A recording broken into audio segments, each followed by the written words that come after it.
It's a beautiful bell, and I'm learning how to properly strike it.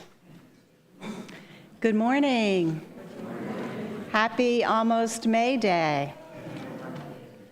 It's so good to see you all, those of you right here in front of me. So good to see and know that those of you in the online pews are here with us as well. I am glad to be here, and I am glad that you are here, and I am glad that we are all here together. Amen. You know, if we're lucky, we get to sense a rhythm to our lives, a shape to our days, some sense of predictability in a otherwise fairly unpredictable world. And we are lucky because we do have that. For every seventh day at 10 a.m. in the morning, the All Souls Faith community gathers. The Sundays come round and round, and here we are, 10 a.m., predictable. It's happening. It's an hour that grounds us, that nourishes us, that challenges us, and that comforts us. It's a blessing we can count on. My name is Tricia Brennan. I am here as your sabbatical minister while Reverend Carolyn is on sabbatical, and today I get to lead worship with Susie Schell. As we gather this morning, we acknowledge the Nahantic and Mohegan people as the traditional caretakers of the land on which we worship. We honor and pay respect to the Nahantic and Mohegan ancestors and current lineage who today uphold traditional practices, art, and education. I say welcome to All Souls. For all souls are welcome. I joyfully call you to worship this morning, and I invite you to rise and sing 109. And I will say that today or tomorrow, May Day, in many parts of the world is Workers' Day, which commemorates the struggles and the gains of workers and the labor movement. And in that spirit, we sing as we come marching, marching.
Good morning. It's our custom here. There we go. It's our custom here at All Souls to greet each other warmly every Sunday. Please remember at this time we're still offering peace with our elbows bumping. Let's all turn and wave at the folks in the online pews. We're really glad that you're here with us today. And if you're here for the first time, we invite you to raise your hand so we can acknowledge and welcome you. And those in our online pews, please say hello. And we'd love to for you to introduce yourself in the chat. So at this time, we invite you to turn to each other and offer a greeting and message of peace with your hearts, your eyes, your smiles, and your voices.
Good morning.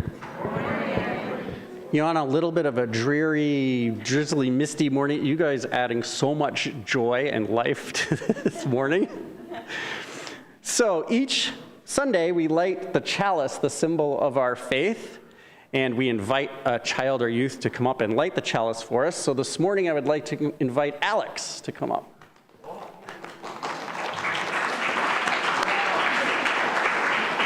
Some of you know him as Alexander, depending if you met him in a formal setting or, So while Alex lights our chalice, we say together these words. We light this chalice in honor of first steps, for beginning even when the path ahead is unclear, and for the courage it takes to trust that the way will reveal itself. May the words, song, stillness, and common breath of this hour remind us that every step of the way is never one we take alone. All right, thanks, Alex.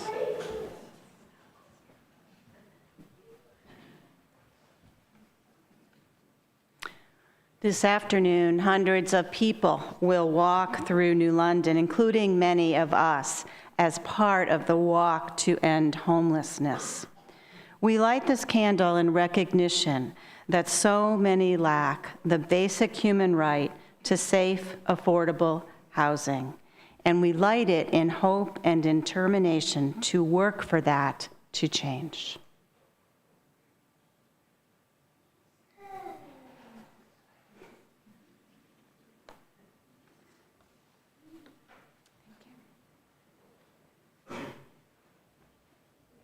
So I'd like to invite the children to come up for story.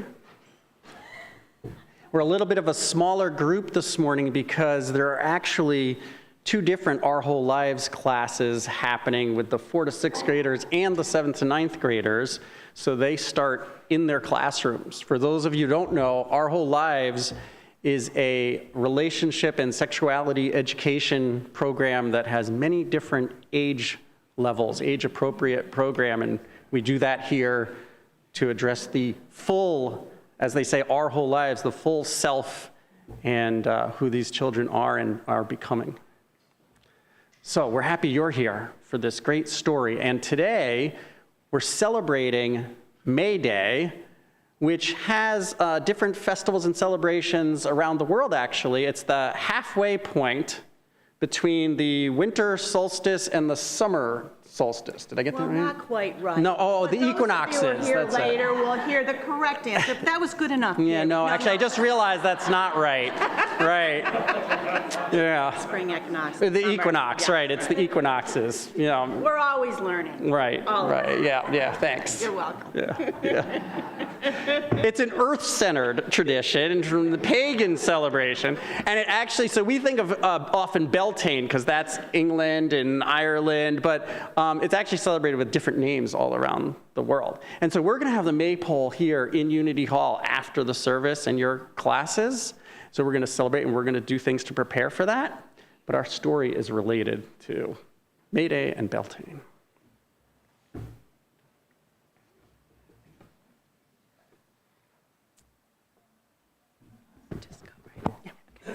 It's May Day. We celebrate Beltane with all of our Wiccan friends. My mom and dad, my brother Eli, Heath and his moms, and I all pile into a car to go to our friend Alex's house for the Beltane party.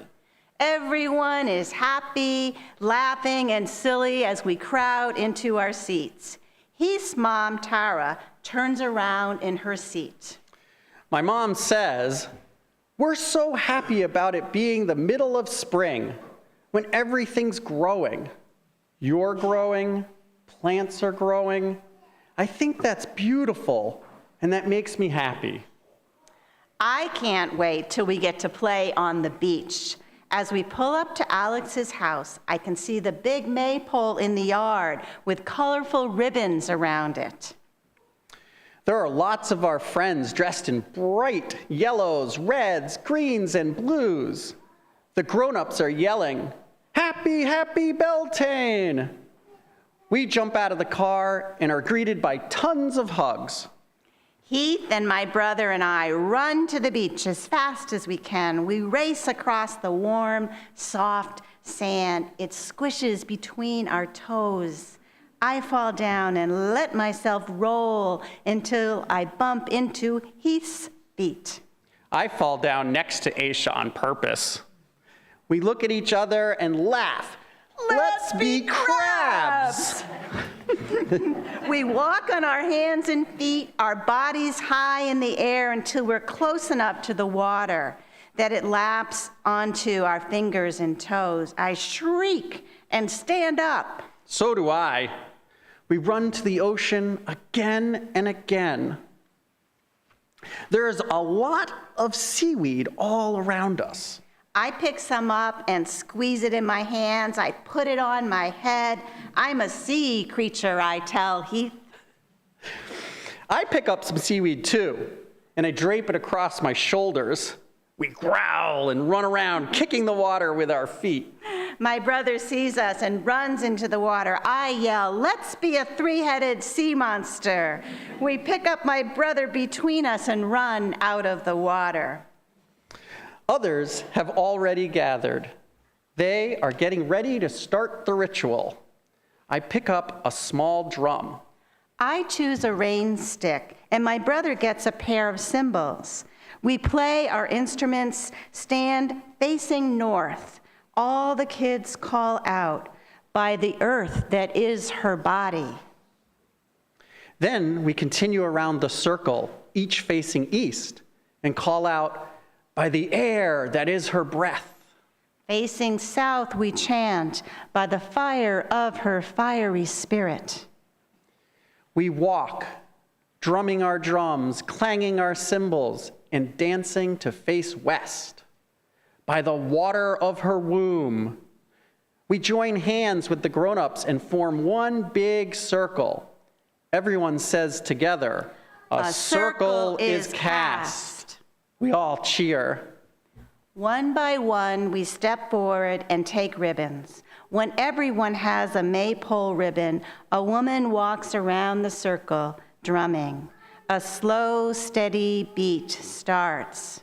We dance to celebrate that all things are connected. Half the people in the circle take a few steps closer to the maypole. We begin to dance, winding our ribbons over and under the others. At first, the dance is slow. We begin to sing. She changes everything she touches, and everything she touches changes. Flowers in the garden are starting to grow. I can smell wafts of roses and marigolds as we dance. We are the changers. Everything we touch can change. I begin to change the pace of my dancing. We all move quickly, weaving our ribbons faster and faster. Our song gets loudest when our ribbons are all wound up. We let them drop and get tied together at the bottom of the pole. We join hands. We dance until all we can do is collapse onto a circle sprawled on the grass. Then we are quiet. We are so quiet, we can hear bugs buzzing by in the air, and the ocean slow lapping onto the shore, quiet and still. After a few moments, the other kids and I pick up our instruments and walk the 4 directions of the circle in reverse. We start with the west and end with the north. We thank each direction for being part of our celebration. Then everyone holds hands and yells, "Merry meet, merry part, and merry meet again." I do think Beltane is the coolest holiday ever, and I think it's my new favorite. Everyone laughs when I say that because I say that after each celebration we've had this year. Still laughing, we walk across the grass, and creeping like sea monsters, we climb into the car. Thus ends the story.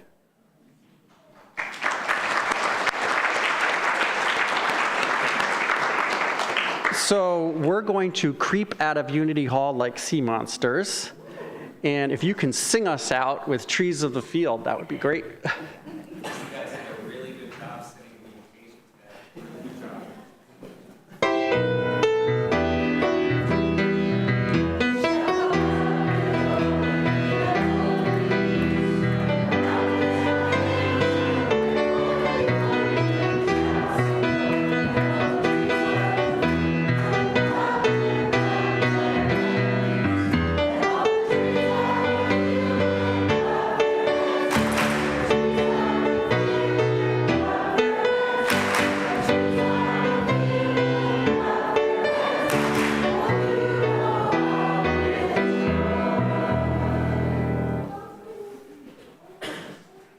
It's a great song.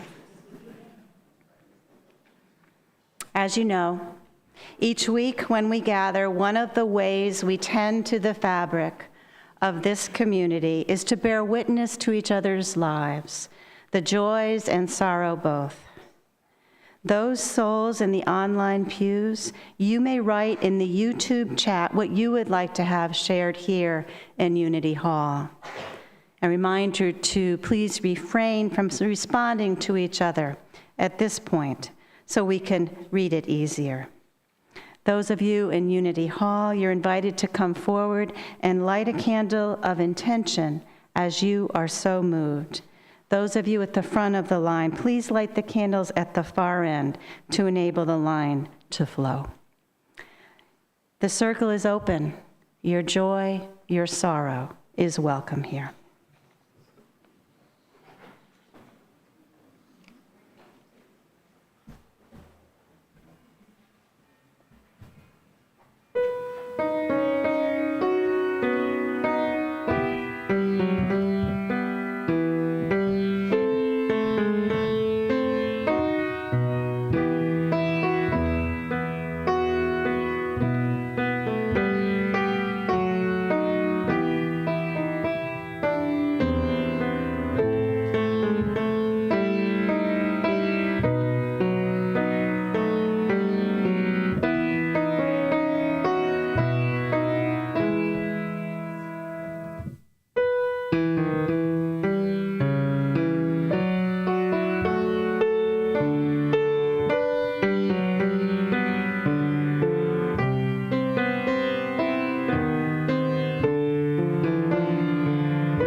Roger have been, for the past years, regular attendees at All Souls via the online pews. And you may recall Roger sharing recently online chat that Leslie was very ill with an extremely rare and rapidly progressing disease. Leslie died on Thursday morning. A celebration of her life will happen here Thursday, May 4th at noon, and all are welcome. I believe that Roger and his family may be with us today on the online pews, and so I speak for all of us, Roger and family. We're very sorry for your loss of your beloved Leslie. And in other sad news, Marilyn Richardson asked for prayers and positive thoughts for her brother Paul, who died a couple weeks ago. May he be at peace, and may the family know comfort. And Mary Higgins asked for prayers and heartfelt thoughts on the passing of a dear friend, Ronald Curette. It is hard to lose our dear friends. From the online chat, Liz Binger is thinking, she says, of my mom, the Reverend Penny Binger, with much love. She was a May Day baby. Tomorrow would have been her 97th birthday. Elizabeth Bull asked for a candle of joy for Shadow, her 8-month-old kitten whose dry paws are healing slowly but steady. That is good news. Elizabeth Dolan asked for prayers for 2 of her children who have job interviews this month.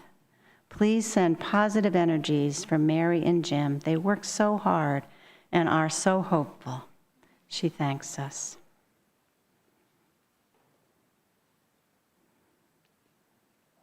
I think that is it. I hope I've captured them all.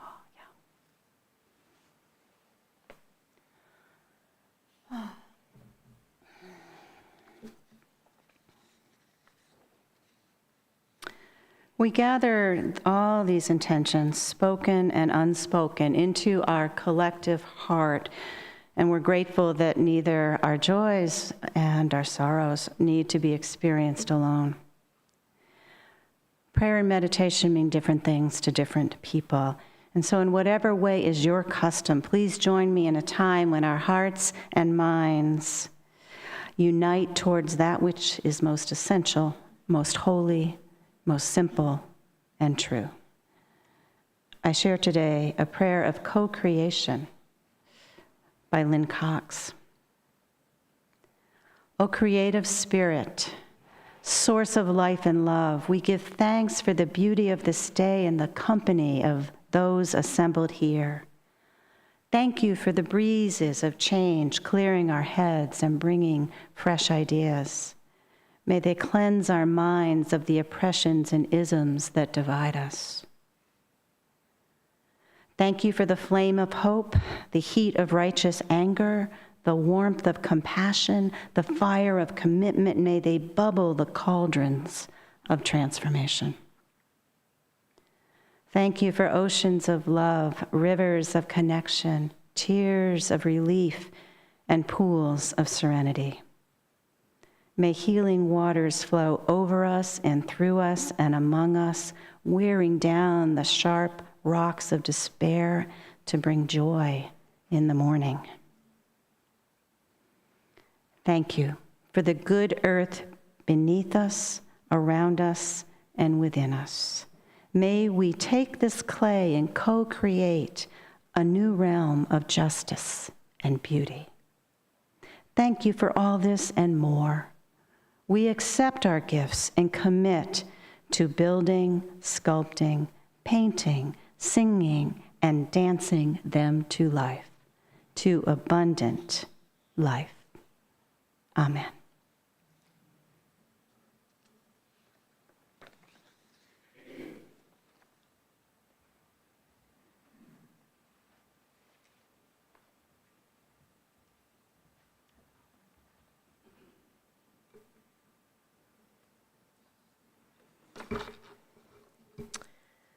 For our reading today is from The Places That Scare You by Buddhist teacher Pema Chodron. We are told about the pain of chasing after pleasure and the futility of running from pain.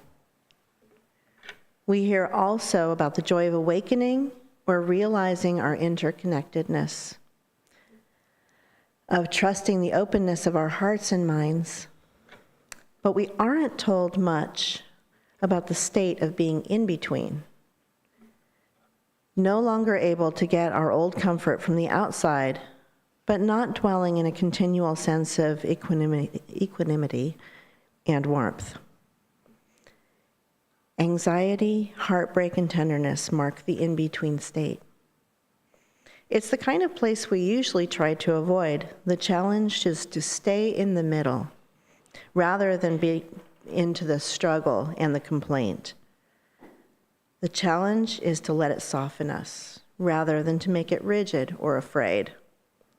Becoming intimate with the queasy feeling of being in the middle of nowhere only makes our hearts more tender.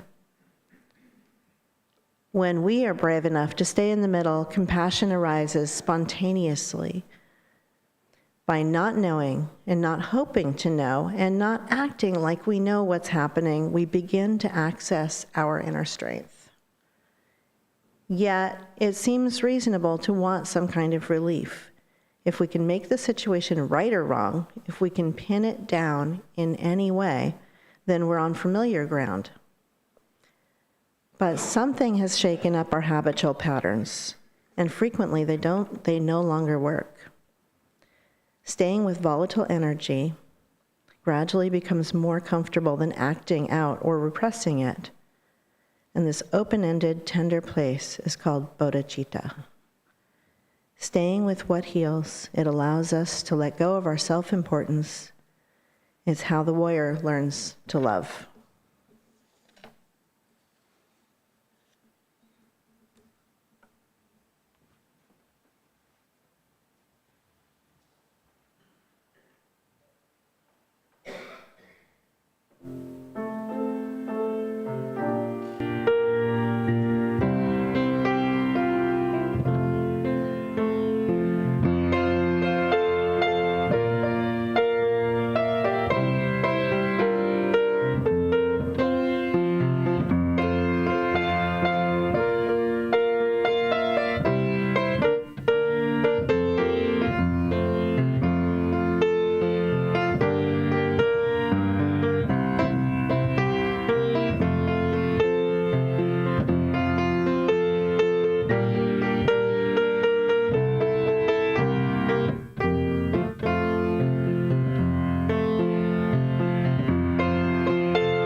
Harry Belafonte.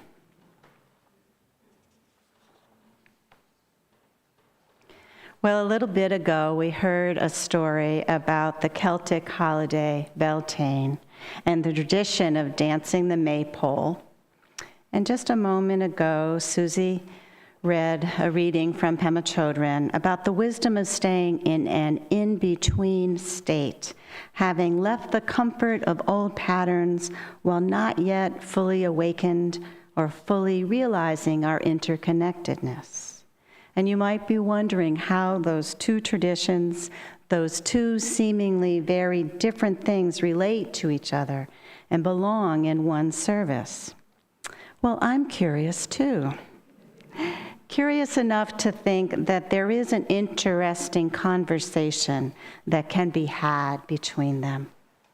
And though it might be a bit of a stretch, I think there is something of each in the other, something of the in-between place in the holiday Beltane, and something of the Maypole's interconnectedness found in the state of bodhicitta, the awakening mind that Pema Chodron speaks of. Stay with me, we'll see. In the Celtic pagan world, there are 8 holy days. 2 of them are the winter solstice and the summer solstice, the shortest day of the year and the longest day. 2 others are the spring equinox and the fall equinox. And on those 2 days, the Earth's axis is neither tilted away from or toward the sun, and thus the amount of daylight and darkness are equal on those days. And then there are the 4 cross-quarter days that fall between a solstice and an equinox. One of them is Beltane, in between spring equinox and the summer solstice, in between the first day of spring and the first day of summer. Beltane gets its name from Bel, the Celtic god of the sun. On this day, the ancient Celts celebrated the sun and the growing season, which stretched from the planting to the harvest, ending at Samhain, Halloween, another cross-quarter day. Over in our part of the world, we're somewhat tuned into the 2 solstices and the 2 equinoxes, for they mark the start of each of our 4 seasons. But we don't pay that much attention to the times between the equinox and the solstice. Now, I should add that when I say we, I mean non-native people like myself. I suspect that the Nahant and Mohegan people whom we name and acknowledge at the beginning of our service might have something different to say. In the Celtic world, these in-between holidays get a lot of attention, lasting longer than the festivals around the solstice and the equinox. And I wonder why. Do those people have a different relationship to times in between? I wonder. Well, many years ago, when I was in seminary, I recall a student making a big deal about an author named William Bridges and his book, Transitions. Neither author nor book had I heard of. To illustrate Bridges' main points, she went to the blackboard and drew what I would best describe as a bell curve. And at the bottom of the curve on the left, she wrote endings.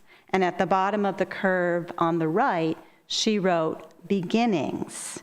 And in the space in between, she wrote neutral zone.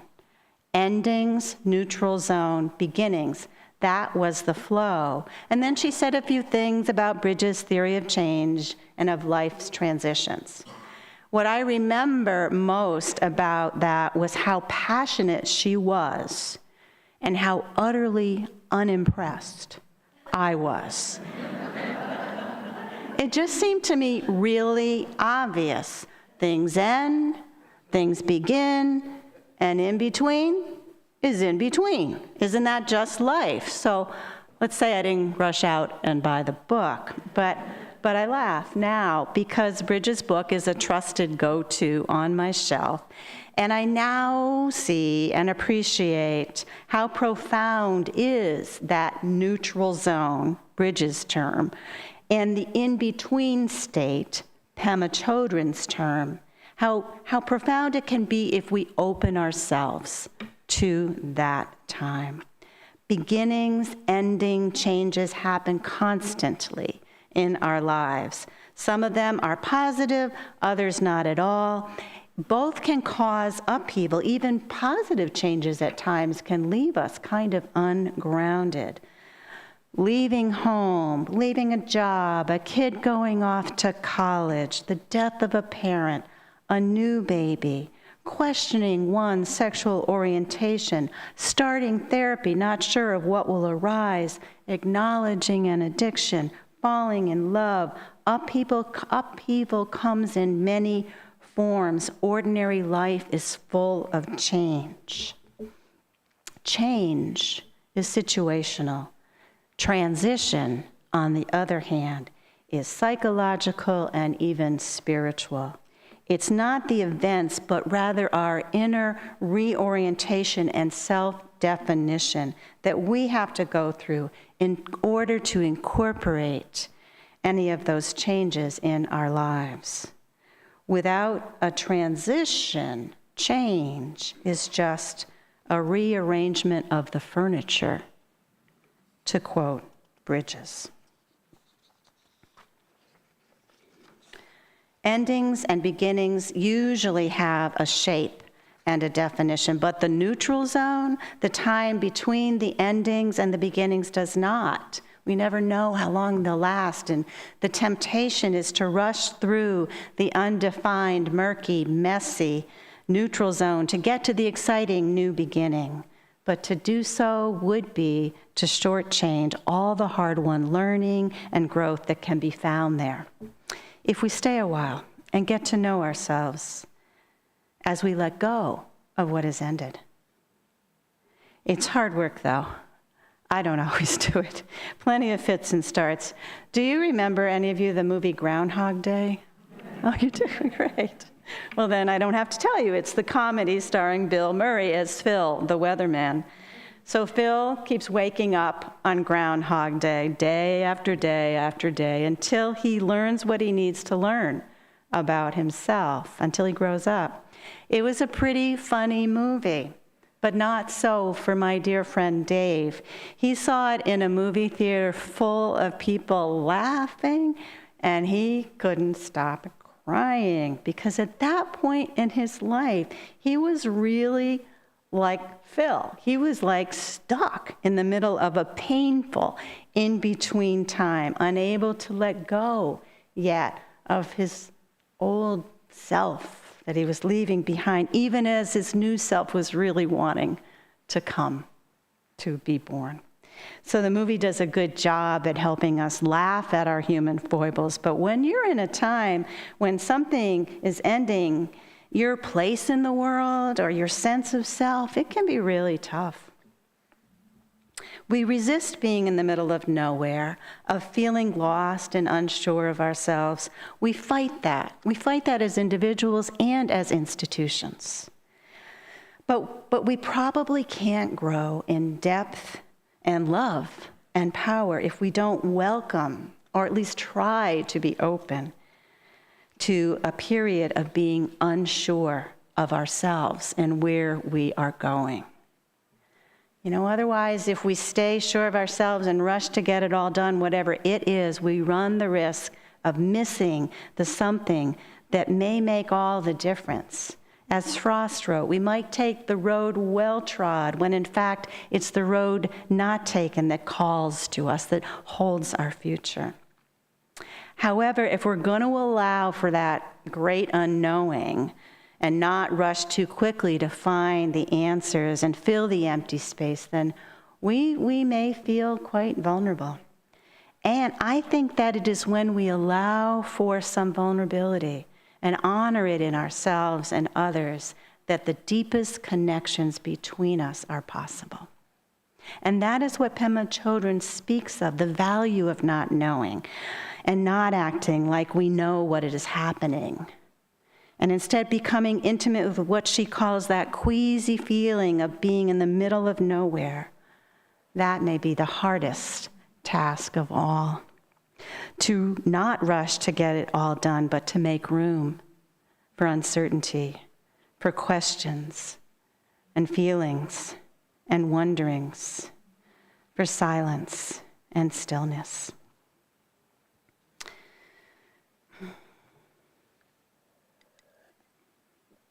So, what does this all have to do with Beltane and maypoles and flowers and dancing?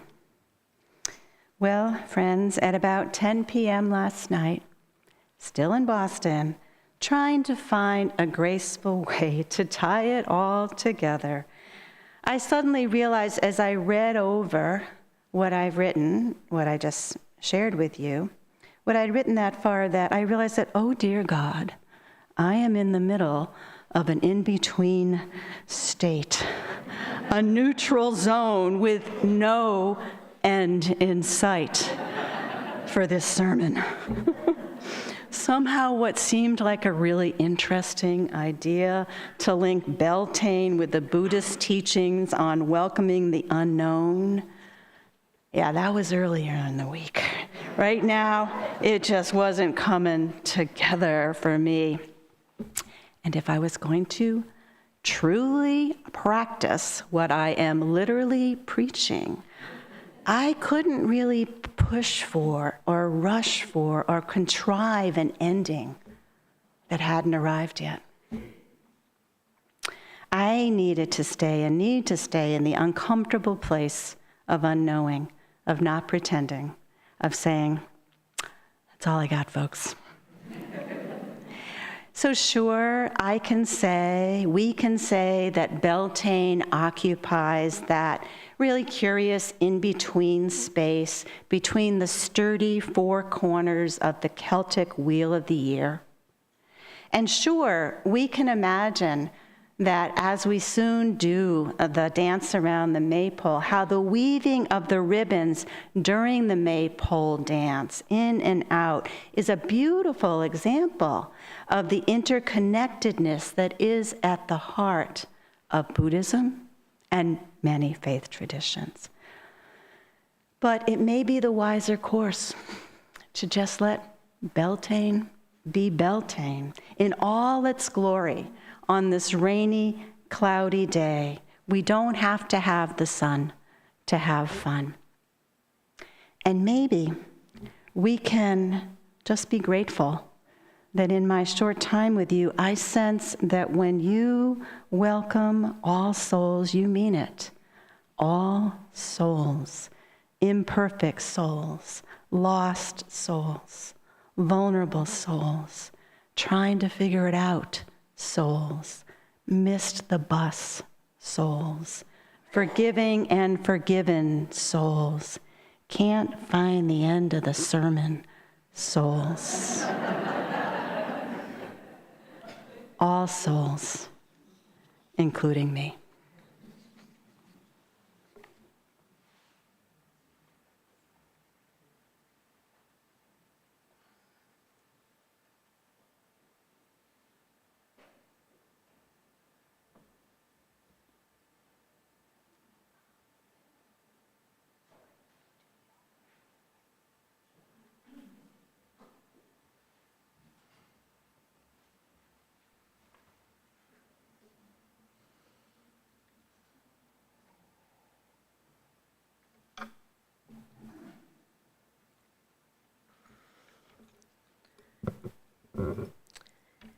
We give to the work of all souls. Our work weaves the fabric of love called community. To this end, we dedicate ourselves and this, our offering. The offering will now be greatly received.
for all that you have shared and all that you have sacrificed. Thank you. Our closing hymn is Rising Green. You'll see it up there. Please stand in or rise in body and spirit.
I invite you now to reach out your arms towards one another, whether here or in the online pews, and then wider still, to the world beyond these walls. All those we touch enrich our lives. A Beltane blessing by the earth that is her body, the air that is her breath, the fire of the bright spirit and the waters of her living womb. May the love of the goddess go ever in your heart. Merry meet and merry part, and merry meet again. Blessed be, and please be seated.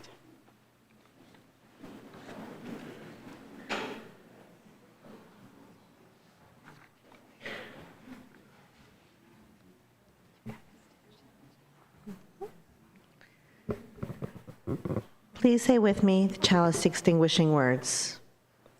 Our service has ended, but our work is not yet done. May our spirits be renewed and our purpose resolved as we meet the challenges of the week. The chalice flame is extinguished until once again ignited by the strength of our communion.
Thank you, Gary.